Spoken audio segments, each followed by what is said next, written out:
한때 저는 제가 어떤 길을 가고 있는지 확신하지 못했습니다. 삶은 제가 원한다고 생각했던 모든 것, 즉 성공, 인정, 갈채를 제게 주었습니다. 하지만 마음 깊은 곳 어딘가에는 채워지지 않는 공허함이 있었습니다. 매일이 지나갈수록 더욱 크게 울려 퍼지는 침묵이었습니다. 소음 속에서 의미를, 혼란 속에서 치유를 끊임없이 찾아 헤맸습니다. 그러던 어느 날, 삶은 저를 예상치 못한 곳으로 데려갔습니다. 제 본 모습과 진정으로 중요한 것이 무엇인지에 대한 모든 환상을 벗겨낼 만큼 솔직하고 생생한 순간이었습니다. 그 깨어짐의 순간에 아름다운 무언가가 시작되었습니다. 외부가 아닌 내면에서 조용한 목소리, 신성한 속삭임이 부드럽게 고대의 강력한 무언가로 저를 이끌었습니다. 저는 들었습니다. 저는 따랐습니다. 누가 시켜서도 아니고 단순히 호기심 때문도 아니었습니다. 제 영혼이 잊어버렸던 것을 필사적으로 기억하고 싶었기 때문입니다. 이것은 고통이 저를 밀어붙이고 빛이 저를 찾아내고 진실이 마침내 저를 자유롭게 한 그 여정의 이야기입니다. 이것은 영원한 지혜가 담긴 길, 인내심 있게 사랑으로 저를 기다려온 길을 제가 어떻게 받아들이게 되었는지에 대한 이야기입니다. 가장 어두운 밤 후의 해돋이처럼 제 삶에도 모든 것이 한꺼번에 무너지는 듯했던 시기가 있었습니다. 세상이 알아챌 만한 극적인 순간은 아니었습니다. 조용하고 개인적인, 마치 내부에서부터 서서히 풀려나가는 듯한 느낌이었습니다. 저는 카메라 앞에서는 웃었고 세상 앞에서는 강인한 척했으며 제 말은 힘있게 들렸습니다. 하지만 그 강인함 뒤에는 어떤 휴식으로도 풀 수 없는 피로감, 육체가 아닌 영혼의 지침, 가장 가까운 사람들조차 닿을 수 없는 깊은 고통이 있었습니다. 고통은 우리를 더 깊이 들여다보게 만드는 힘이 있습니다. 우리가 매달리는 환상을 벗겨내고 주의를 분산시키는 것들을 제거하며 진실과 홀로 남게 합니다. 그리고 저에게 그 진실은 제가 영적으로 공허하다는 것이었습니다. 세상이 행복으로 이어질 것이라고 말해준 모든 것을 성취하고 이루며 살아왔지만 고요 속에서 느껴지는 것은 깊은 아픔뿐이었습니다. 더 이상 무언가를 갈망하는 것이 아니라 의미를 간절히 원하는 그런 아픔이었습니다. 그 고통은 제가 전혀 예상치 못했던 문, 내면으로 향하는 여정, 제가 필요조차 몰랐던 치유를 향한 질문들로 이끄는 문이 되었습니다. 처음에는 익숙한 것들, 일, 성공, 사람들, 프로젝트들로 그 공허함을 채우려고 했습니다. 하지만 그 고통은 끈질겼습니다. 저를 벌주는 것이 아니라 제 귀가 아닌 마음으로 들으라고 저를 인도하고 있었습니다. 그래서 저는 전에 해본 적 없는 일을 시작했습니다. 속도를 늦추고 불편함 속에서 가만히 앉아 질문에 굴복했습니다.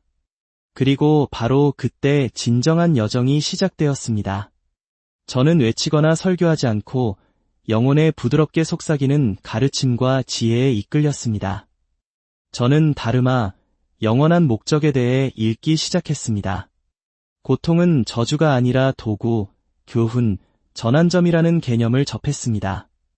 저는 카르마를 처벌이 아닌 균형으로 영혼의 생애를 통한 여정을 읽었습니다. 모든 경험은 우리가 기꺼이 보기만 한다면 더 깊은 진실을 담고 있다는 것을 알게 되었습니다. 그리고 제 안에 무언가가 부드러워졌습니다. 더 많이 들을수록 더 많이 깨달았습니다. 힌두교는 저에게 새로운 종교를 제공하는 것이 아니라 새로운 비전을 제시하고 있었습니다. 저의 고통을 이해하고 평화로 바꿀 수 있는 방법을 제시했습니다. 마치 수년간의 서두름과 노력을 통해 흩어진 제 영혼의 조각들이 하나씩 집으로 돌아오는 것 같았습니다. 제게 가장 감동을 준 것은 의식이나 만트라, 심지어 경전조차 아니었습니다. 그것들은 강력하지만 저를 움직인 것은 힌두교가 인간의 경험을 온전히 포용한 방식이었습니다. 힌두교는 저에게 감정을 부정하거나 고통을 숨기라고 요구하지 않았습니다. 오히려 자기인식의 재단으로 가져오라고 초대했습니다. 신은 사원뿐만 아니라 일상생활의 조용한 구석, 우리가 말하는 방식, 봉사하는 방식, 용서하는 방식, 사랑하는 방식 속에 살아있다고 말했습니다. 저는 평화는 고난의 부재가 아니라 이해의 존재이며 그 이해는 수용을 통해 온다는 것을 배웠습니다.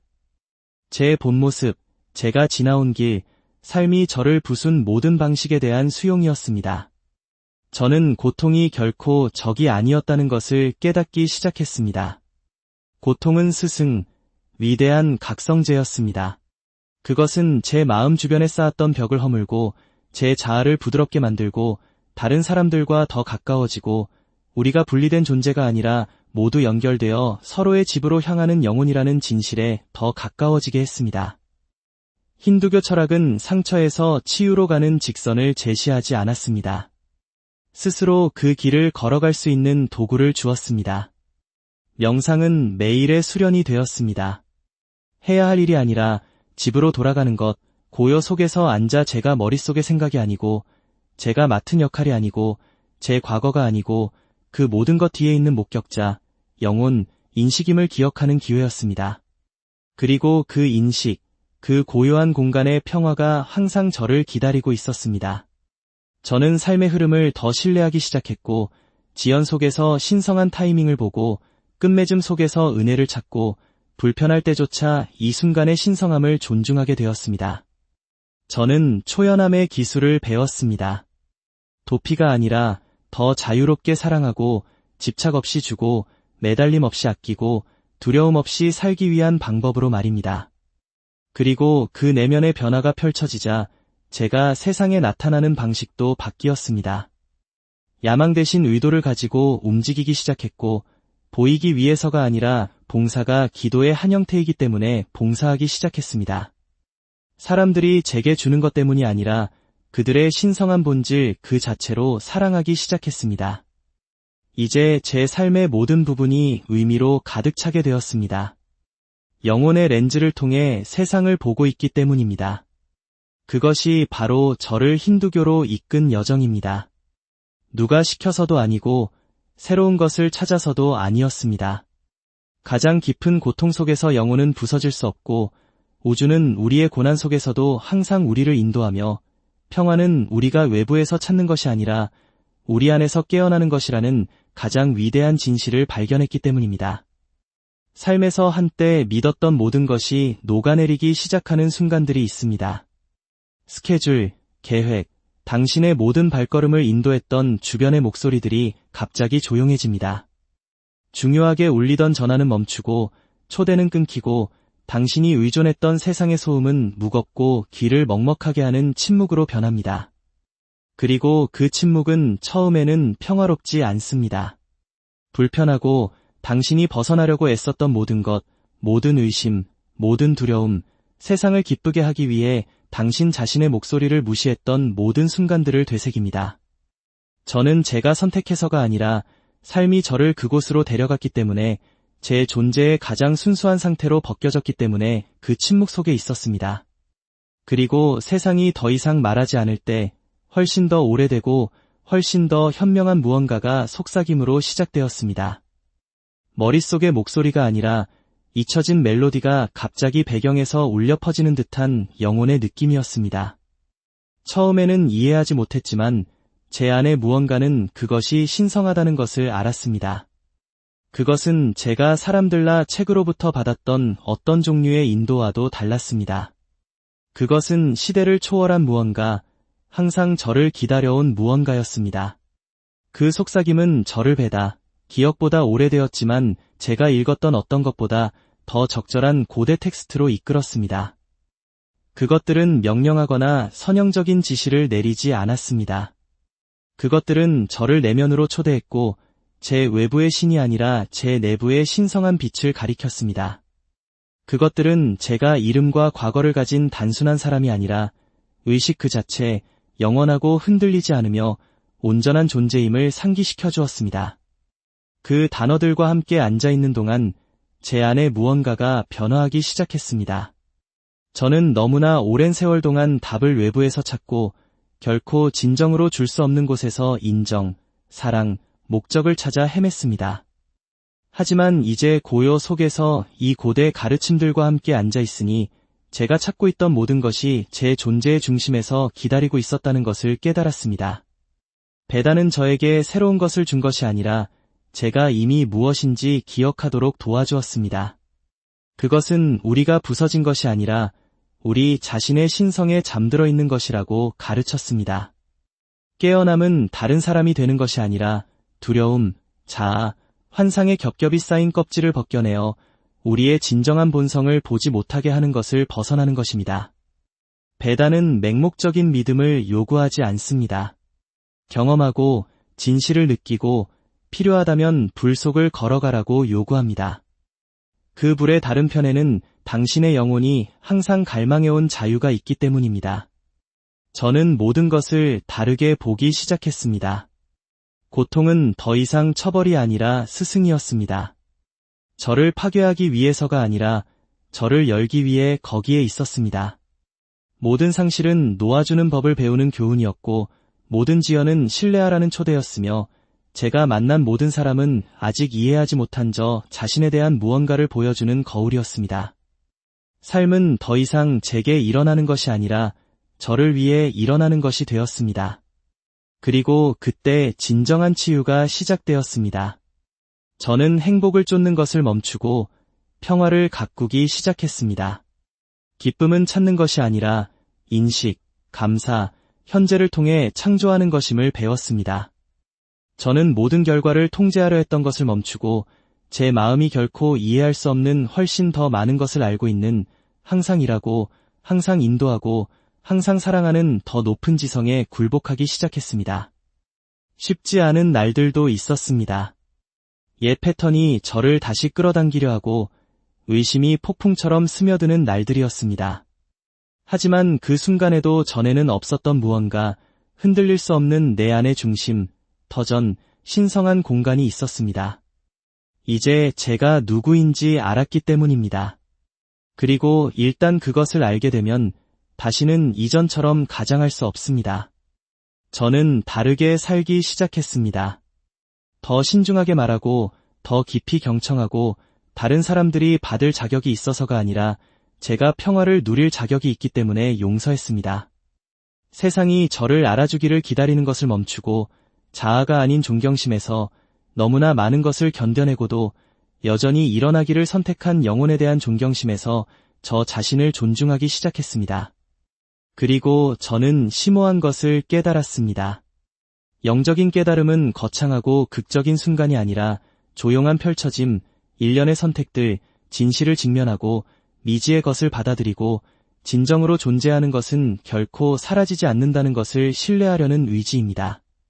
배단은 저에게 쉬운 삶을 약속하지 않았습니다. 의미 있는 삶을 제시했습니다. 그것은 시간을 초월하고 상황에 의해 찢어질 수 없는 영원한 것과의 관계 속으로 저를 초대했습니다. 이 길을 걸으면서 저는 그 지혜를 책에서 읽은 것이 아니라 제가 살아가는 것으로서 제 안에 간직합니다. 그것은 제 발걸음을 인도하고 제 마음을 위로하고 세상을 보는 방식을 형성하며 무엇보다도 제가 혼자가 아니라는 것을, 우주가 살아있고 듣고 사랑하며 세상이 침묵할 때 진실은 그 어느 때보다 크게 말한다는 것을 매일 상기시켜줍니다. 명성은 묘한 것입니다. 외부에서 보면 빛으로 반짝이고 박수 소리가 울려 퍼지는 꿈처럼 보입니다. 사랑, 관심, 인정, 그리고 소수의 사람들만이 맛보는 일종의 힘을 약속합니다. 오랫동안 저는 그 꿈을 믿었습니다. 열심히 일했고 세상이 제 앞에 놓은 모든 산을 올랐고 행복으로 이어질 것이라고 들었던 모든 목표를 달성했습니다. 세상은 박수갈채를 보냈고 사람들은 귀 기울였고 제 이름은 상상도 못했던 곳까지 울려 퍼졌습니다. 하지만 어느 순간 저를 자유롭게 해줄 것이라고 생각했던 바로 그 명성이 감옥처럼 느껴지기 시작했습니다. 요구, 기대, 모든 순간 모든 사람에게 모든 것이 되어야 한다는 압박감은 너무나 버거웠습니다. 저는 미소를 지었고 연설을 했고 카메라 앞에 나타났지만 마음 깊은 곳에서는 서서히 사라져가고 있었습니다. 어떤 군중도 치유할 수 없는 외로움이 있었습니다. 어떤 성공도 채울 수 없는 굶주림이 있었습니다. 명성은 제 머리에 왕관을 씌웠지만 동시에 제 심장에 사슬을 채웠습니다. 모든 것을 가졌지만 여전히 공허했습니다. 그것을 큰 소리로 인정하는데 오랜 시간이 걸렸습니다. 세상이 당신을 강하다고 볼 때 당신의 약점을 보여주기 어렵습니다. 당신의 목소리로 인해 칭송받을 때 길을 잃었다고 인정하기 어렵습니다. 하지만 진실은 당신이 문을 열 때까지 계속해서 두드립니다. 그리고 마침내 문을 열었을 때 제가 발견한 것은 붕괴가 아니라 돌파구였습니다. 저는 상담실이나 멀리 떨어진 휴양지에서 그것을 찾지 못했습니다. 베스트셀러나 자가 개발 계획에서도 찾지 못했습니다. 저는 침묵 속에서, 고요 속에서, 신성한 무언가의 속삭임 속에서 그것을 찾았습니다. 저는 그 속삭임을 완전히 알지 못했습니다. 그 속삭임은 저를 고대 진실로, 제 마음뿐만 아니라 제 영혼을 깨운 지혜로 이끌었습니다. 그 지혜는 힌두교에서 발견되었습니다. 처음에는 조용한 호기심, 여기저기 구절 하나, 개념 하나였지만 더 많이 읽고, 더 많이 듣고, 더 많이 명상할수록 사슬이 풀리기 시작하는 것을 더 많이 느꼈습니다. 진정한 자유는 세상이 당신을 어떻게 보느냐에서 오는 것이 아니라 당신이 당신 자신을 어떻게 보느냐에서 온다는 것을 배웠습니다. 힌두교는 저에게 맹목적으로 믿으라고 요구하지 않았습니다. 내면으로 들어가서 저의 생각, 저의 행동, 저의 집착을 관찰하고 목격하고 자아를 역할이나 이름이 아닌 모든 역할과 모든 이름 뒤에 살아있는 영원한 영혼으로 보라고 요구했습니다. 바로 그 순간 모든 것이 바뀌었습니다. 오랫동안 저는 세상이 갈채를 보낸 그 사람이라고 생각했지만 힌두교는 제가 훨씬 더 깊은 존재, 칭찬이나 비판에 흔들리지 않고 흥망성쇠를 초월하고 육체를 넘어서 나트만 영혼임을 가르쳐 주었습니다. 그 진실을 일단 느끼면 잊을 수 없습니다. 그것은 어둠 속의 나침반, 빛, 명성에서가 아니라 존재에서 자라나는 조용한 힘이 됩니다.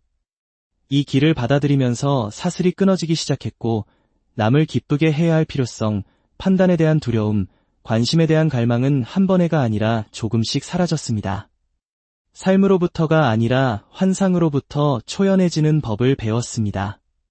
자유는 원하는 것을 무엇이든 할 수 있는 능력이 아니라 욕망, 자아, 두려움에 지배받지 않는 힘임을 배웠습니다. 그것은 연기를 멈추고 존재하기 시작할 때 오는 평화입니다. 항복에는 신성한 힘이 있습니다. 포기하는 종류의 항복이 아니라 더 높이 일어나는 종류의 항복입니다. 저는 가치 있게 보이려고 애쓸 필요가 없고 완전해지기 위해 존경받을 필요가 없고 지혜를 갖기 위해 들릴 필요가 없다는 진실에 항복합니다. 영혼은 그 자체로 완전하고 신성하고 영원히 자유롭다는 것을 깨달았습니다. 그리고 그 깨달음은 제가 사는 방식을 바꾸었습니다. 더 이상 저에게 도움이 되지 않는 것들, 역할, 책임, 완벽해야 한다는 끊임없는 압박감을 놓기 시작했습니다. 다른 사람들이 원하는 제 모습이 아니라 진정한 제 모습으로 나타나기 시작했습니다. 승인을 위해서가 아니라 사랑해서 창작했고, 감동시키기 위해서가 아니라 고양시키기 위해 말했고, 받을 것을 기대해서가 아니라 줄 수 있는 것이 있어서 사랑했습니다. 아침 명상, 조용한 만트라 염송, 숨이 들어오고 나가는 느낌, 이 숨조차 기적이라는 이해와 같은 가장 단순한 것들에서 기쁨을 찾았습니다. 명성은 한때 제가 세상이 필요하다고 확신시켰지만 힌두교는 제 안에 이미 우주가 있다는 것을 보여주었습니다. 그리고 그것으로 저는 마침내 자유로워졌습니다. 더 이상 다음 순간을 쫓지 않고 이 순간을 존중합니다. 더 이상 인정을 구하지 않고 저 자신, 다른 사람들, 모든 것에 살아있는 신과의 연결을 구합니다. 더 천천히 걷고 더 부드럽게 말하고 더 깊이 경청합니다. 그리고 그 공간에서 명성이 결코 줄